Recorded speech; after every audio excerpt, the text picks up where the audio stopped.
அன்னைக்கு காலையில் நம்ம பர்கர் கடைக்கு முன்னாடி ஒரு வாத்து வந்து நின்று நான் அவங்கள 3 நிமிஷம் மேலே வச்சு சுற்றுதேன்.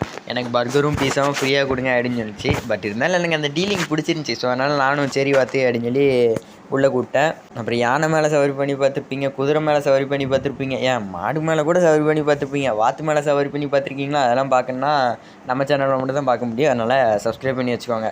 சரின்னு சொல்லி நானும் அங்கிட்ட அலைஞ்சிட்டு இருந்தேன். அப்புறம் என்னோடய அப்ரெண்டிஸ் வந்து கத்திட்டு இருந்தான். என்னடா கத்திட்டு இருக்கேன்னு பார்த்தா, நம்ம கடையில் பர்கர் சாப்பிட்டு கடையிலே தூங்கிட்டு இருக்கான். தம்பி கடையில் தூங்கன்னா 50 ரூபா வேணும் அப்படின்னு சொல்லிட்டு அவன்கிட்ட 50 ரூபா வாங்கி பாக்கெட்டில் போட்டேன். இப்படி கஷ்டப்பட்டு உழைச்சி கொஞ்சம் கொஞ்சம் காசு சேர்த்து வச்சுருந்தேன். இந்த மாதிரி சரி இந்த காசு சேர்த்து வச்சுருக்கோமா, நம்ம கடைக்கு முன்னாடி இந்த எலக்ட்ரிக் காருக்கெலாம் அந்த சார்ஜ் போடுவாங்கல்ல, அந்த இது சார்ஜ் போட்டு அதுலேயும் கொஞ்சம் காசு சம்பாதிக்கலாம்னு சொல்லி அந்த போர்ட்டு மாதிரி ஒரு 4-5 இது வாங்கி போட்டேன். சரி நம்ம கடையில் உட்காரக்கு சீட்டு கொஞ்சம் கம்மியாக இருக்குது அப்படின்னு சொல்லிட்டு அது ஒரு 2 சீட்டு நம்ம பக்கத்தில் வாங்கி போடுன்னு சொல்லி பக்கத்தில் வாங்கி போட்டேன். எப்படியோ கஷ்டப்பட்டு கடையும் பெருசாக்கியாச்சு. இந்த மாதிரி நிறைய சீட்டும் வாங்கி போட்டாச்சு. அப்புறம் அந்த சீட்டெல்லாம் துடைக்க வேலைக்கு ஆள் வேணும்ல, அது வந்து நம்ம பார்ட் 4ல் வாங்கி போட்டோம். அது வந்து நாளைக்கு வரும். இந்த இவங்கெல்லாம் வாங்கி போட்டாச்சு, அது வந்து நாளைக்கு வரும். பார்க்கணுன்னா நம்ம சேனலை சப்ஸ்கிரைப் பண்ணி வச்சுக்கோங்க.